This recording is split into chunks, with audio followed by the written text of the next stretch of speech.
नमस्कार दोस्तों, यदि आप चाहते हैं उत्तर प्रदेश में सरकारी टीचर बनना तो आपको यूपी टेट का जो फॉर्म है वो भरकर इसको पास करना होगा, तभी आपको वहां पर टीचर की जब भी भर्ती आएगी तो इसका फॉर्म भरने का जो मौका है आपको दिया जाएगा। आप किसी भी राज्य से आते हैं, अगर आप उत्तर प्रदेश में टीचर बनना चाहते हैं तो इसका फॉर्म आपको ज़रूर भर देना चाहिए। मैं इस वीडियो में इसका पूरी प्रोसेस दिखाऊंगा। यदि आप मान लीजिए डीएलएड कर रखा है या बीएड कर रखा है या डीएलएड बीएड या एस्पायरिंग कैंडिडेट भी है, फिर भी आप इसका जो फॉर्म है वो भर सकते हैं, जिसका सारा प्रोसीजर अभी मैं अपने स्क्रीन पर चलकर बताऊंगा। वीडियो को ध्यानपूर्वक देखना है। पसंद आ तो आपसे निवेदन है कि वीडियो को लाइक कर दीजिए। चैनल पे नए हैं तो सब्सक्राइब जरूर कीजिए। इस प्रकार की जो भी अपडेट होगा ना आपको आगे भी मिलता रहेगा। इस वीडियो को अपने तमाम दोस्तों के साथ भी शेयर कर दीजिए। जो भी लोग यूपी टेट का फॉर्म भरना चाहते हैं वो लोग इस वीडियो को देखकर फॉर्म को आसानी से भर पाए। आइए स्क्रीन पर चलकर बताते हैं यूपी टेट का फॉर्म आपको कैसे भरना है।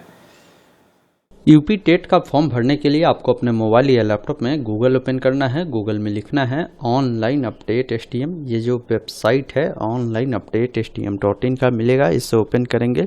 लेटेस्ट जॉब में या नहीं तो लेटेस्ट अपडेट में यूपी टेट 2026 ऑनलाइन अप्लाई का लिंक मिलेगा, जिस पर क्लिक करेंगे। देखिए ऑनलाइन आवेदन इनका जो स्टार्ट हुआ है 27 मार्च से स्टार्ट हुआ है। 26 अप्रैल तक आप इसके लिए आवेदन कर सकते हैं। एलिजिबिलिटी की बात करें तो आप कम से कम 18 वर्ष के होने चाहिए। और यहाँ पर देखिए आपको बोले गए हैं कि अगर आप प्राइमरी लेवल के लिए अप्लाई करते हैं तो आपके पास बैचलर डिग्री कोई भी स्ट्रीम में रहा हो, आपने पास आउट किया है तो आप फॉर्म को अप्लाई कर सकते हैं। और आप या तो पास या अपेयर होंगे डीएलएड फाइनल ईयर का एग्जाम तो भी आप भर सकते हैं, या नहीं तो बोला गया कि अगर आपने बैचलर डिग्री किया है 50% मार्क्स के साथ या आपने मास्टर डिग्री किया है कोई भी सब्जेक्ट में और आपने बीएड डिग्री अगर पास है या अपेयर है तो भी फॉर्म को भर सकते हैं। या कोई कैंडिडेट बैचलर डिग्री किया है 45% मार्क्स के साथ या मास्टर डिग्री किया है कोई भी सब्जेक्ट में, साथ में उन्होंने बीएड पास किया है या अपेयरिंग है तो भी फॉर्म को अप्लाई कर सकते हैं। वो आपके बीएड जो है NCTE से जो मान्यता है वो प्राप्त होनी चाहिए। तो अगला है कि अगर आपने 12वीं 50% अंकों के साथ पास किया है और 4 साल वाला जो BLED कोर्स होता है वो अगर आपने किया है तो भी फॉर्म को आप अप्लाई कर सकते हैं। वही देखेंगे जूनियर क्लास के लिए बोला गया कि अगर आपने बैचलर डिग्री या मास्टर डिग्री 50% मार्क्स के साथ अगर पास किया है, साथ में अपने बीएड या जो बीएड स्पेशल एग्जाम होता है वो पास किए हैं या अपेयर है तो भी फॉर्म को भर सकते हैं। बैचलर डिग्री या मास्टर डिग्री अगर आपका है, साथ में अपने BTC ट्रेनिंग किया है 2 साल वाला तो भी फॉर्म को अप्लाई कर सकते हैं। या आपने इंटरमीडिएट पास किया 50% मार्क्स के साथ, अगर आपने BLED 4 साल वाला कोर्स किया है तो भी अप्लाई कर सकते हैं। या आपने जो है 12वीं कक्षा 50% मार्क्स के साथ पास किया है और BSc के साथ अगर आपने बीएड किया है तो भी फॉर्म को अप्लाई कर सकते हैं। तो यहाँ पर देख लें मल्टीपल आपकी क्वालिफिकेशन है, इसमें से जो भी पास आउट है आप फॉर्म को अप्लाई कर सकते हैं।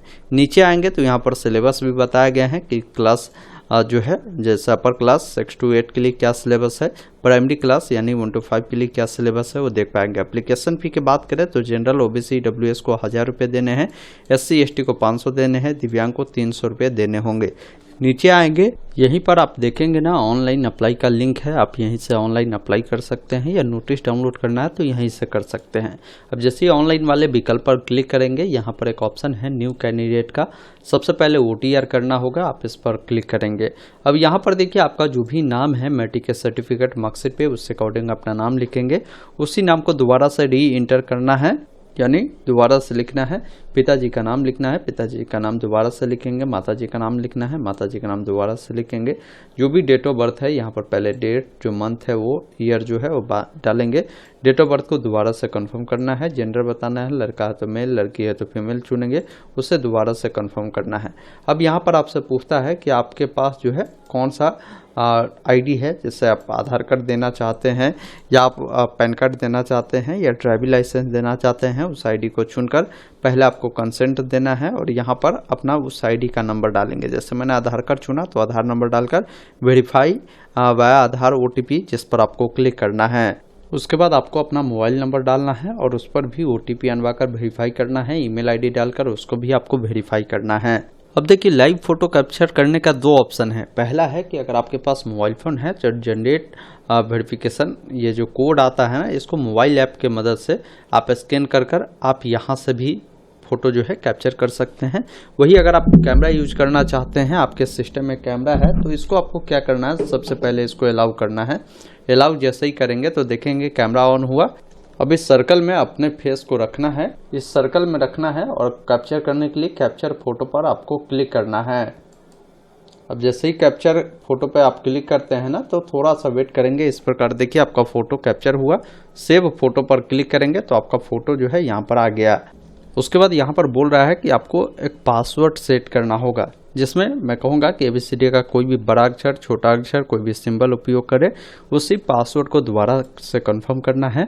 फिर यहाँ पर देखिए एक क्वेश्चन आपको सेलेक्ट करना है, इसमें से इसका जो भी जवाब है, जैसे फेवरेट बुक जो भी है उसका आंसर यहाँ पर देंगे। और यहाँ पर देखिए कैप्चा कोड जैसे 15 और 3 है तो 18 हुआ, 18 डालकर एक ऑप्शन मिलता है रजिस्टर एंड प्रोसीड नेक्स्ट का, जिस पर क्लिक करना है। उसके बाद आपका जो रजिस्ट्रेशन प्रक्रिया है वो कंप्लीट होता है, आपको रिडायरेक्ट करेगा लॉगिन वाले पेज पर। लॉगिन करने के लिए आप अपना मोबाइल नंबर या जो OTR ID मिला है उससे डालेंगे या ईमेल ID डालेंगे। अपना पासवर्ड जो भी आपने सेट किया है उससे डालेंगे। कैप्चा कोड जैसे 11 गुने 7 बराबर कितना होगा, तो 77 होगा। उसके बाद एक ऑप्शन मिलता है लॉगिन का, जिस पर क्लिक करना है। लॉगिन करते ही आपके सामने इस प्रकार देखेंगे ना, आपका पर्सनल जानकारी जो है देखने को मिलता है। अब यहाँ पर आपका आधार से लिंक जो भी मोबाइल नंबर है वो आपको यहाँ पर दर्ज करना है। नीचे आना है, यहाँ पर आपसे पूछा गया है कि अगर आपकी शादी हो चुकी है तो मैरिड, अन्यथा अनमैरिड वाले विकल्प पर क्लिक करें। आपका जो जन्म हुआ है किस राज्य में हुआ है वो जानकारी आपको बताना है।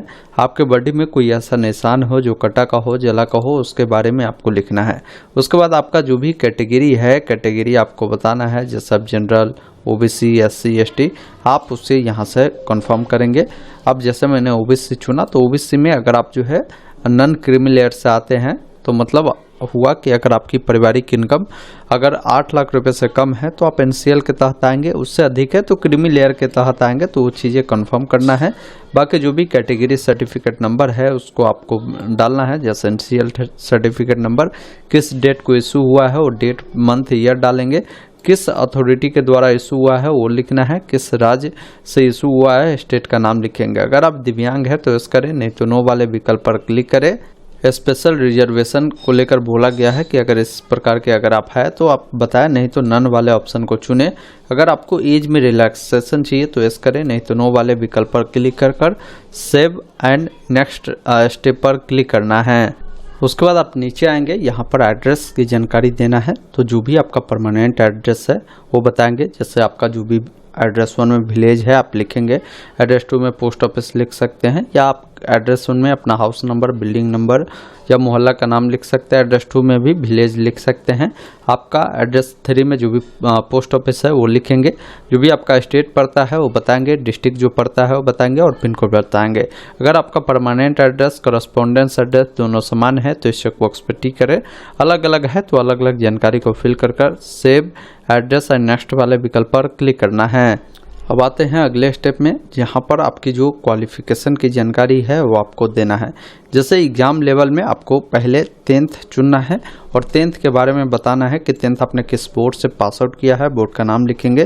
10th में आपने जो भी सब्जेक्ट लिया था कॉमा लगाकर ऐड करेंगे। जैसे मान लीजिए मैथ हमने पढ़ा था तो मैथ लिखा, साइंस पढ़ा था तो यहाँ पर साइंस लिखा, सोशल साइंस पढ़ा था तो यहाँ पर मैं लिखूँगा सोशल साइंस, इस अकॉर्डिंग। इसके अलावा जो है अगर आपने संस्कृत पढ़ा था तो संस्कृत लिखेंगे, इंग्लिश पढ़ा था तो इंग्लिश आप लिखेंगे। तो इस प्रकार सभी सब्जेक्ट को कॉमा लगाकर ऐड करेंगे।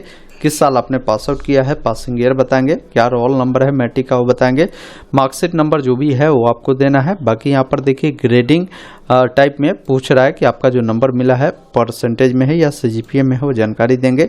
कितने नंबर आपको मिले हैं वो जानकारी आपको बताना है। कुल कितने का एग्जाम हुआ था वो आपको यहाँ पर बताना है। आपका परसेंटेज यहाँ पर देखने को मिलेगा।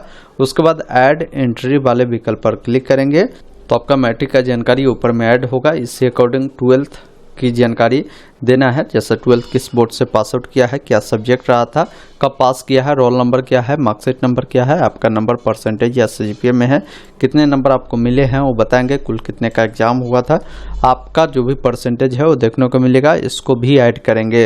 इसके अलावा अगर आपने जो है यहाँ पर मान लीजिए कोई ट्रेनिंग क्वालिफिकेशन किया है, जैसे B.Ed, D.LED, तो उसके बारे में आपको जानकारी ऐड करना है।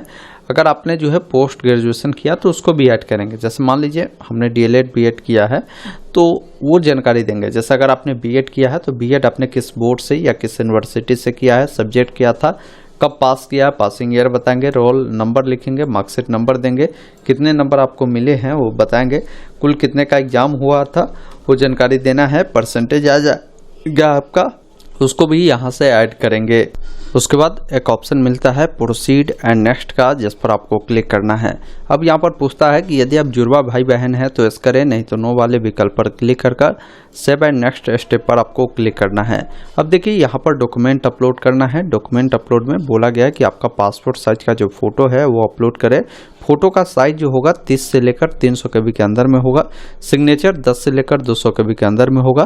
बाकी आपका जो भी डॉक्यूमेंट है जैसे मार्कशीट है तो ये सभी डॉक्यूमेंट बोला गया है कि 50 KB से लेकर 500 KB के अंदर में आपका होना चाहिए। तो ये ध्यान रखिएगा। अगर 12th का मार्कशीट है, ग्रेजुएशन का मार्कशीट है, ये सारे डॉक्यूमेंट आपको यहाँ पर अपलोड करना है। फिर देखेंगे ये सभी डॉक्यूमेंट आपका अपलोड होगा। अब यहाँ पर हैंड राइटिंग डिक्लेरेशन जो है आपको देना होगा, जिसके लिए बोला गया है कि ये जो आपको वर्ड लिखा हुआ है हिंदी में, इसको आपको अपने हैंड राइटिंग में क्या करना है कि वाइट पेपर पर जो है आपको लिखकर इसका फोटो खींचकर इसको स्कैन कर अपलोड करेंगे। इसका साइज 50 से लेकर 500 KB के अंदर में होगा। तो यहाँ से सेलेक्ट फाइल पर क्लिक कर इसको अपलोड करेंगे। उसके बाद नीचे आना है। यहाँ पर जो ट्रेनिंग सर्टिफिकेट है, जैसे आपने हो सकता है बीएड किया हो या डीएलएड किया हो, तो वो जो आपके पास सर्टिफिकेट है उसको यहाँ पर आपको सेलेक्ट कर यहाँ से अपलोड करेंगे। बाकी जो कैटेगरी आपका है, जैसे मैंने ओबीसी चुना तो ओबीसी में एनसीएल जो है आपको उसको अपलोड करना है। बाकी आपका जो कैटेगरी होगा अपना कैटेगरी सर्टिफिकेट को यहाँ पर अपलोड करेंगे। एक ऑप्शन मिलता है proceed to preview and submit का, जिस पर क्लिक करना है। अब आपके सामने देखेंगे ना फॉर्म का प्रीव्यू आता है। एक बार अपनी तमाम जानकारी देखें, कुछ भी गलत है तो अभी एडिट का ऑप्शन है उसको सुधार करें। अब मेरा सब कुछ सही है तो मैं इस चेक बॉक्स पर टिक कर एक ऑप्शन मिलता है कंप्लीट OTR प्रोफाइल, जिस पर क्लिक करना है। बाकी एक चीज़ मैं बताना चाहूँगा कि जो हैंड राइटिंग डिक्लेरेशन था हिंदी इंग्लिश दोनों में ही आपको लिखकर अपलोड करना है, वो ज़्यादा बेटर होगा। उसके बाद एक ऑप्शन मिलता है कंप्लीट OTR प्रोफाइल का, जिस पर क्लिक करना है। इस प्रकार आपका OTR जो है कंप्लीट होता है। अब यहाँ पर देखिए यूपी टेट 2026 के लिए अप्लाई करने के लिए यहाँ पर आपको गाइडलाइन भी आता है। आप इस पर क्लिक कर गाइडलाइन भी देख सकते हैं। बाकी अगर आपको अप्लाई करना है तो अप्लाई नाउ का जो ऑप्शन है जिस पर आपको क्लिक करना है। सबसे पहला चीज़ है कि आपसे पूछता है कि जो आपको अप्लाई करना है किस लेवल के लिए करना है। अगर आप जो है पेपर 1 यानी प्राइमरी कक्षा के लिए करना चाहते हैं या अपर प्राइमरी के लिए करना चाहते हैं जिसमें 6 to 8 आता है, या आप दोनों पेपर के लिए चाहते हैं। बाकी जो भी जैसे पेपर 1 के लिए करेंगे तो आपका जो फी लगेगा, जनरल ओबीसी को 1000 रुपये है, SC ST को 500 है, दिव्यांग को 300 है। अगर पेपर 2 के लिए करते हैं तो उसकी जानकारी मिलेगी, और दोनों के लिए अप्लाई करते हैं तो आपका एप्लीकेशन फी यहाँ पर बढ़ जाएगा, ये ध्यान रखिएगा। बाकी सब्जेक्ट ग्रुप आपको बताना है कि आप साइंस एंड मैथ के लिए अप्लाई करना चाहते हैं, सोशल साइंस या आर्ट के लिए करना चाहते हैं, वो चीज़ें आपको यहाँ पर कंफर्म करना होगा। अभी करेंटली में गवर्नमेंट टीचर अगर आप है तो आप एस करें, नहीं तो नो वाले विकल्प पर आपको क्लिक करना है। फिर नीचे आएंगे, आपसे जो है एसेंशियल क्वालिफिकेशन को लेकर जानकारी पूछ रहा है। जैसे पेपर 1 के लिए आपके एसेंशियल क्वालिफिकेशन इनमें से क्या है, आपने कौन से क्वालिफिकेशन कर रखा है, उस क्वालिफिकेशन को यहाँ से आपको टिक करना है, ये ध्यान रखिएगा। फिर यहाँ पर पूछेगा जैसे आपने ये चुना है, जैसे मैंने पेपर 1 के लिए चुना है कि स्नातक उत्तीर्ण है, साथ में NCTE से मान्यता प्राप्त जो है संस्थान से 2 वर्षीय अगर DLED किया है तो आप इस ऑप्शन को चुनेंगे। बाकी आप जो भी क्वालिफिकेशन किए हुए हैं वो आप यहाँ से चुनेंगे।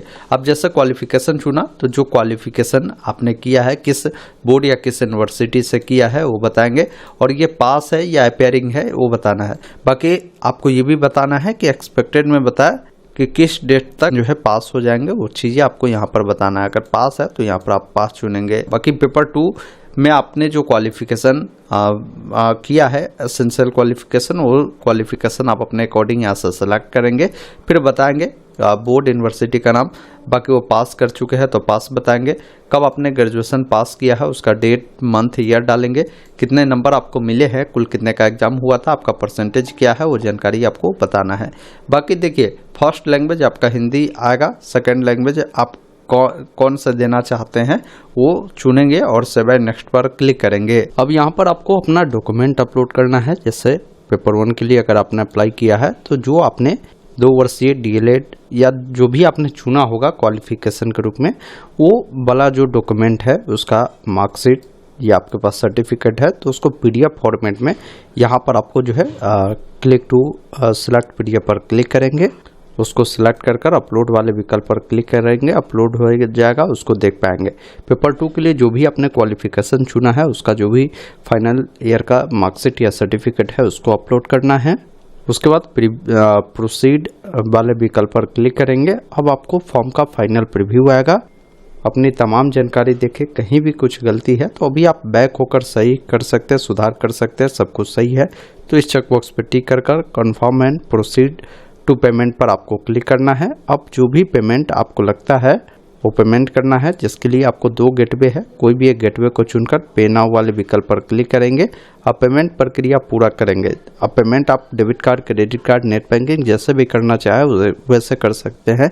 हम चाहते हैं QR कोड को स्कैन कर करना, तो इस पर क्लिक करेंगे तो ये QR कोड आएगा, इसको स्कैन कर पेमेंट करेंगे और इसका प्रिंट निकाल कर अपने पास जरूर रख लेंगे। कई बार इनका साइट में भी प्रॉब्लम देखने को मिलेगा तो घबराना नहीं है, दोबारा से आपको इसी वेबसाइट पर आना है। यहाँ पर देखिए ऑप्शन मिलता है आपको कैंडिडेट लॉगिन का, जिस पर क्लिक कर आप अपनी डिटेल को डालकर दोबारा से लॉगिन कर फॉर्म को जहाँ छोड़े होंगे वहीं से आगे बढ़ाकर फॉर्म को आप भर पाएंगे। दोस्तों अभी आपने देखा, मैंने आपको स्टेप बाय स्टेप बताया कि कैसे आप सभी को यूपी टेट का जो फॉर्म उसको फिल करना है। उम्मीद करता हूँ आपने पूरी जानकारी समझा होगा। तो वीडियो को लाइक शेयर जरूर कीजिए। धन्यवाद। जय हिंद।